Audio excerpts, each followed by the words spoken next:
Hello, I'm David Sproxton. I'm co-founder and executive chairman of Aardman Animations.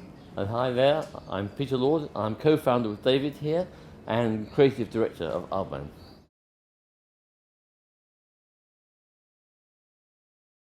I must say, being here this year, I see a challenge which is an exciting one, a good one, is there's so many feature films are being made, and I am aware, in our experience, trying to release a feature film anywhere in the world is a problem in the crowded market, and there are so many, so that seems to me like a considerable practical problem. How do you get a good date for a feature film release? And in England, that's a real problem because getting independent films on cinema screens is very, very hard anyway. Clearly, the Netflixes of the world, the Amazons of the world, and how people are going to absorb, what's the term, consume those films. They might be at home, they might be on tablets, they might be at the cinema. And that's, I think, the issue. The market's getting very broken down. It's no longer just TV and cinema. You've got all these other ways of consuming content. So one of the things that we're doing is running a number of YouTube channels. Morph is a good example. We launched Morph a couple of years ago with a crowdfunding thing through Kickstarter, ran a YouTube channel. Those little films, which are only 90 seconds long, got picked up by CBBC, so they're back on the BBC. And recently we've just done a deal with Sky to put those onto their children's app. And we're going to be doing some more. So that's kind of, in a way, our way of dealing with the modern market. So we run quite a few YouTube channels. And partially you can test the market there. What can't you? You get feedback. It's a relatively cheap thing to do, and you don't need to commit yourself to 52 26-minute episodes, which is going to cost you millions of pounds.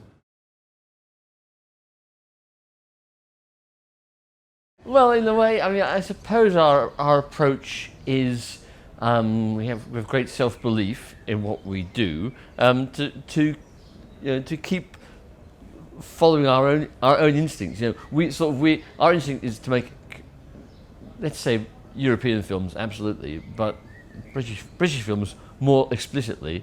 And so there might be a temptation to sort of compromise, to make a film for some imagined world market, and I think that ends up dumbing down. So we don't want to do that. We have sufficient self-confidence to think, well, maybe our films should be even more emphatically Aardman films in the future, and if the market is prepared to follow us, that's great, and if not, that's their bad luck. The Middle East and China is opening up. So Shaun the Sheep, for example, is huge in China.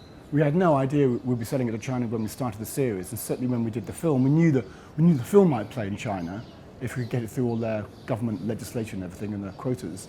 But we didn't sort of create it for a Chinese market. And I think what Pete's saying is right. We have a kind of Aardman USP, and that seems to be well liked around the world. And we'd be wrong to try and second guess, well, what they want in India, what they want in Brazil, what they want in China.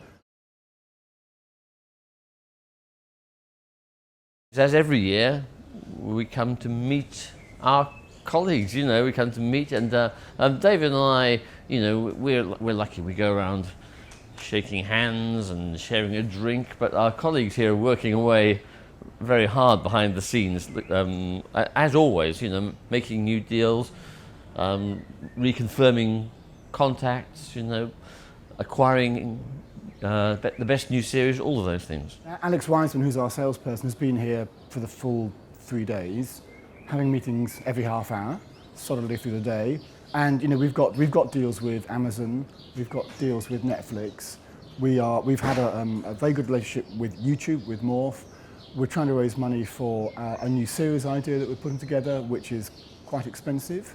Some of the short form stuff we're looking to try and fund, and really trying to build longer term relationships in a way throughout the world, so that when, particularly for example, Studio Canal, if they try to sell our films elsewhere, that at least they'll know kind of who we are and what we're trying to offer. So it's a constant reaffirming of relationships and understanding what those partners are looking for as well. And as you say, making new partnerships is always very important, because the extraordinary thing about our industry, we're celebrating 40 years now since we started the company. It's changed beyond recognition. It's absolutely all recognition, and continues to change very, very fast. But that's exciting. But you have to be very alert. I mean, another thing that we're doing is we've been experimenting with VR. I mean, that's another interesting area entirely, which I think and hope very much that we'll be doing more of that over the next decade. And I think kind of what we're seeing, you know, with this whole digital revolution in terms of making stuff, the point of entry, the cost of entry to actually make stuff is really, really low now. You know, a Macintosh and a couple of good bits of software, you know, $5,000 or $6,000, and you can make a movie. The question is, have you got a good story to tell? And that's the thing that we've had quite a lot of conversations here about, is the story really worth telling? Are people going to be engaged by it? And that's the thing that hasn't changed since 1896, to be honest. Good stories, good characters, and engaging with an audience. Whether that's VR, short form, or indeed long form, those three things are still absolutely critical.